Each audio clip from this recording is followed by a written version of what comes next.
kapatid. Alam niyo po yung GPS? Amen? Yung parang nagde-direction sa buhay natin.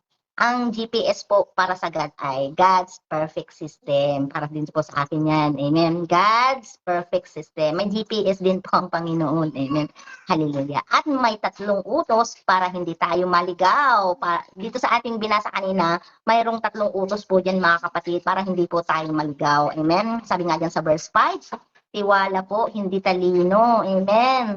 Tiwala, hindi po talino. Sabi nga diyan, kay Yahweh ka, magtiwala buong puso at lubusan. Di ba?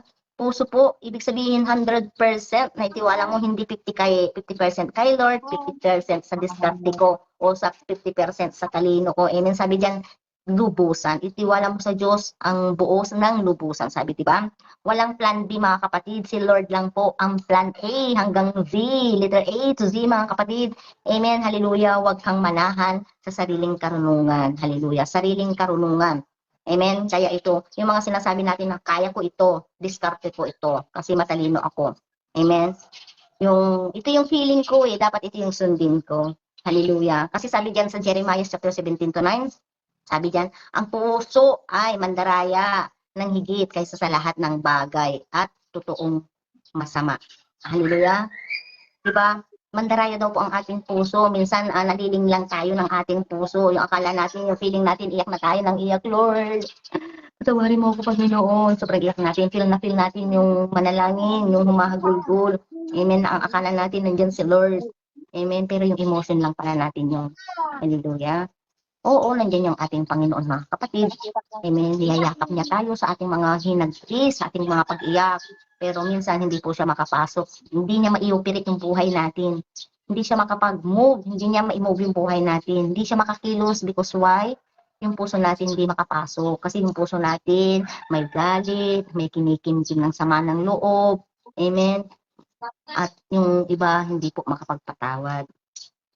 So, try natin na isurrender lahat yun sa ating Panginoon, mga kapatid, para yung kanyang espiritu at hayaan natin na ang ating Panginoong Hesus ang magkusang mag-move sa buhay natin. Amen? Hallelujah. Kasi sabi niya, mga kapatid, sa Isaiah chapter 55:8-9, ang aking mga pag-iisip ay hindi nyo pag-iisip sapagkat kung paanong ang langit ay lalong mataas kaysa lupa. Diba? Ganyan po yung gap ng ating kaisipan sa kaisipan ng ating Panginoon. Hindi natin marurok, mga kapatid. Sobrang taas. Gayon ang aking lakad, lalong mataas kaysa sa inyong lakad. Sabi pa nga, di ba? Ang daming napapahamak dahil hindi naman sila bobo, mga kapatid, kundi dahil matalino sila sa sarili nilang mata. Amen. Sa sarili nilang mata. Mandaraya. Amen. Which is, pag yung may nakita kang magandang klase, akala mo ay perfect na. May nakikita kang gwapo, akala mo perfect na. Jojowain ko to. Pag niligawan ako, jojowain ko talaga to. Amen. Hallelujah. Magandang klase. Amen. Hallelujah. Di ba si Eva po, si Genesis 3:6, nakita ng itong babae na ito na mabuting kainin yung mansanas, di ba, na nakalulugod sa mga mata at yung kahoy na nagnanas sa mga kapatid upang magpapantas, mga kapatid. Hallelujah. Talino niya ang sinunod niya. Kaya ang nangyari, siya po ay napahamak. Lahat tayo napahamak. Amen. Sa jowa, yung mga jowa, di ba? Akala natin ay ito na to, ito na to. Kung minsan yung mga trabaho natin na wow, maganda yung kinalap. Ito yung gusto kong maging trabaho in the future. Sana ganito yung trabaho ko. Amen. Sa problema, hindi lahat po, mga kapatid, galing sa kaisipan natin na mag-a-apply ako dito. Bukas pupuntahan ko. Magtanong muna tayo kay Lord. Minsan, sabihin natin, Lord, ano yung sinasabi mo sa atin? Idulog natin yung lahat ng bagay. Amen. Bago sa tingin natin, sa tingin ko maganda yung trabaho na to eh. Ramdam ko, dito ako aasenso. Sa tingin ko, ito yung dapat para sa akin eh. Hindi porket sa tingin, mga kapatid. Tanungin natin, Lord, ano ba ang sinasabi mo? Amen? Kasi sa Santiago 1:5, sabi diyan, ngunit kung nakukulang ng karunungan, ang sino man sa inyo ay humingi sa Diyos at ito ibibigay sa Kanya. Hallelujah. Rowena Gabuyo, Miguel Sharaw. Alam niyo yung kwento ni Haring Solomon? Si Haring Solomon, na anak ni David. Diba? Pinamahala sa kanya ang kanyang karyaan at ito ay dinulog niya sa Panginoon, pero hindi po kayamanan, kapangyarihan, mga kapatid, ang hiningi niya sa Panginoon, kundi karunungan. At one time, mga kapatid, may dalawang ina na nanganak, sabay po, mga kapatid, na nanganak ang dalawang babae. At yung isa, buhay yung anak niya. At yung isa, patay po yung anak niya. Ngayon, pinag-aagawan yung isang sanggol, mga kapatid. Sabi nung isang babae, anak ko yan. Sabi nung isa, hindi, sa akin yan. Sa akin lang galing. Ngayon, dinala po sila sa harapan ni Solomon. Diba? Hindi makapag-decide si Solomon. Hindi niya alam kung sino yung tunay na ina ng sanggol. At ayun nga, dumulog ang ating Haring Solomon sa ating Panginoon. Diba? Nabigyan mo ko ng karunungan para malaman ko kung sino yung totoong ina nito, nitong sanggol na to. Kaya ang sabi ni Haring Solomon, hatiin nyo ang bata sa dalawa. O diba, hahatiin, which is papatay na yung sanggol. Hatiin niyo yung bata sa dalawa at ang kalahati bigay mo sa isa at ang kalahati bigay mo sa isa. O, humagulgol yung tunay na ina, sabi ng tunay na ina. Sige, ibibigay ko na yung anak ko, wag niyo lamang po siyang patayin, di ba, humagulgol. Pero yung isang ina sabi niya, edi hatiin niyo, sige hatiin niyo. At doon nalaman ni Haring Solomon kung sino yung totoong ina, di ba? Mga kapatid, sabi diyan sa verse 6, alalahanin, hindi kalimutan mga kapatid, alalahanin. Sa lahat ng iyong gagawin, siya nga'y alalahanin. Lahat daw mga kapatid, walang maliit, walang malaki kay Lord. Pagising, amen, pagising mo, alalahanin mo siya, kausapin mo. Kahit nasa CR ka pa. Amen. Minsan nga kahit nasa CR ko Lord, kausapin natin ang Panginoon. Amen. Pag nag-commute ka, kahit nasa sasakyan, di ba? Pag nasa sasakyan na tayo, tapos may nag-uudyok na parang gusto mong manalangin. Manalangin ka kasi wala naman ditong wala ditong posisyon, nakahiga ka man, nakatayo, mga kapatid. Hindi porket sinabing manalangin ay nakaluhod. Walang posisyon po dito mga kapatid. Basta may udyok ng Holy Spirit na gustong manalangin ka, manalangin ka. Amen. Kasi hindi naman sa posisyon tinitignan ng Panginoon ang pagpupuri, ang pagpapasalamat, ang pananalangin. Hindi po sa posisyon mga kapatid, kundi direktang kumikita ang ating Panginoon sa ating puso kung totoo bang nananalangin tayo sa Kanya. Amen. Hallelujah. First, pray without ceasing, sabi diyan sa 1 Thessalonians chapter 5:17. Manalangin ng walang patid, kahit anong oras, kung gusto mong manalangin, kahit anong posisyon mga kapatid, amen, upang tayo patnubayan sa inyong mga tatahakin, sa ating mga tatahakin. Itutuwid ang landas natin, amen, gagawing diretsyon, hindi kapaliko-liko mga kapatid, hindi ito masasayang, hallelujah. Lahat ng problema natin, lahat isurrender po natin sa ating Panginoon upang malaya tayo makapag-connect sa Kanya, amen. Sabi nga dyan sa Awit chapter 32 verse 8, aking ipapaalam sa iyo at ituturo sa iyo ang daan ay yung tatahakin o lalakaran. Amen. Papayuhan kita ng aking mga mata ay nakatitig sa iyo. Diba grabe, ang ganda-ganda. Amen. Awit 32:8. Yan mga kapatid. Aking ipapaalam sa iyo at ituturo sa iyo ang daan na iyong lalakaran. Sabi niya. Hallelujah. Papayuhan kita ng aking mga mata ay nakatitig sa iyo. O diba? Pag ating pong sinusurrender lahat ng mga plano natin, yung mga desisyon natin, kaya yung kusang mag-move sa buhay natin, amen, igagay tayo ng Panginoon. Hallelujah, parang yung Waze, yung parang Google Map, di ba? Pag hindi mo sinunod, rerouting, mga kapatid, pag pinatay mo, ligaw na tayo. Amen? Ganun ang ating Lord, ang ating Panginoon, pag hindi mo siya inaalala, magre-reroute, mga kapatid, ang buhay natin sa problema, sa utang. Amen. Maybe halos hindi ko sinabi lahat tayo. Halos maraming utang. Amen. Hindi po nawawala sa Pilipino yan. Amen. At halos lahat din. Hindi halos lahat may kasalanan. Kaya wag po natin hayaan na mawala ang GPS ng ating Panginoon sa atin. Amen. Ang sikreto ng mga pinagpapala. Ito po yun mga kapatid. Ito yung sikreto ng mga pinagpapala. Pag inuuna at sinusurrender ang lahat ng plano at desisyon sa ating Panginoon. Amen. Ang sikreto ng pinagpapala, hindi sila mas magaling, mas maalalahanin lang si Lord sa kanila, sabi diyan sa Joshua 1:8, mga kapatid, mababasa niyo po yung mga kapatid. Amen. At sa verse 8, anong sabi diyan? Magpakumbaba, hindi magpayabang po. Amen. Huwag mong ipagyabang ang iyong nalalaman, sabi ng ating Panginoon. Magpakakanta sa sariling mata. Ayan, sa sariling mata po. Ako na, sabi niyo yung mga sinasabi, ako na, kasi alam ko naman yan, huwag mo kong turuan. Amen. Huwag mo nga akong utusan kasi alam ko na yan, matagal ko ng trabaho yan. Kasi minsan ganyan po ako. May mga alalay namin sa mga bakla. Kuminsan oy, Sister Irina, tabingi yung ginagawa mo. Kung pakialaman doon ka sa ginagawa mo, trabaho ko to, ako na dito. Di ba?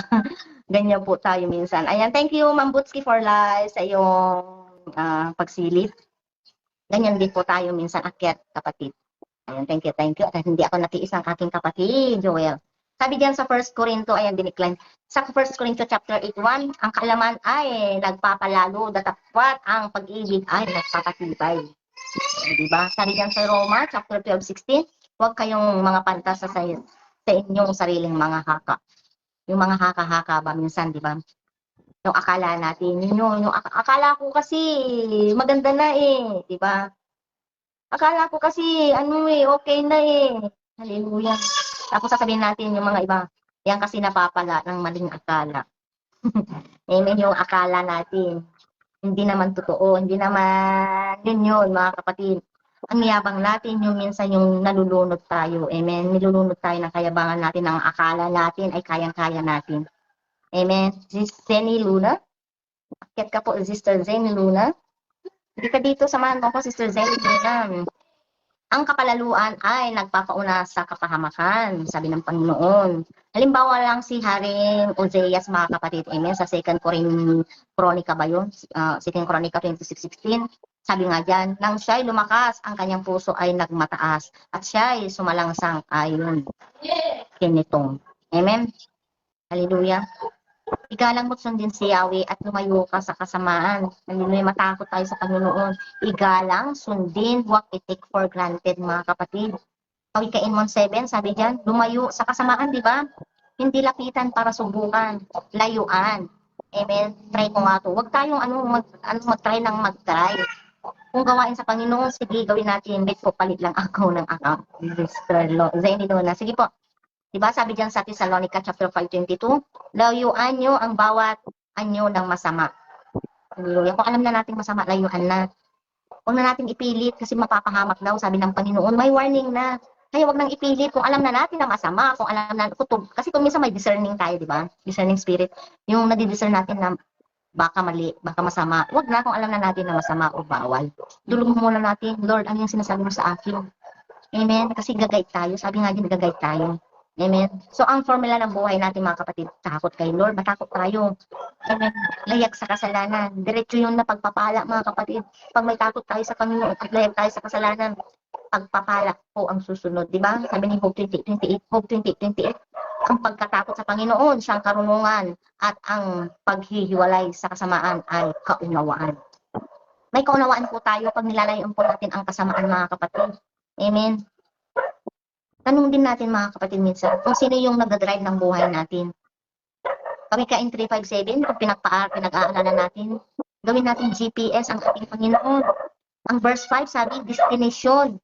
Iwala kay Lord. Ang verse 6 sabi, direction. Alalahanin siya palagi. Ang verse 7, ang sabi, detour, warning. Huwag magyabang lumayo sa kasamaan. Amen. Hallelujah. Pag sinunod mo yan, pangako niya. Anong pangako niya? Sa Kawikain 3:8, ito ay magiging kagalingan sa iyong puso at utak sa iyong mga buto. O di ba? Hanggang buto po. Healthy ka, buto ka, blessed ka. Amen, hanggang buto. Ano ba yung buto natin? Yan yung nagpapakilos sa atin. Kalakasan, super blessed. Healthy tayo, amen. Blessing na napakagandang blessing. Hindi kayamanan. Mas maganda ang kalusugan. Healthy na katawan. Pag hindi mo sinunod, sabi sa Kawikain 3:35, ang pantas ay magmamana ng kaluwalhatian, ngunit kahihiyan ang magiging ganti sa mga mangmang.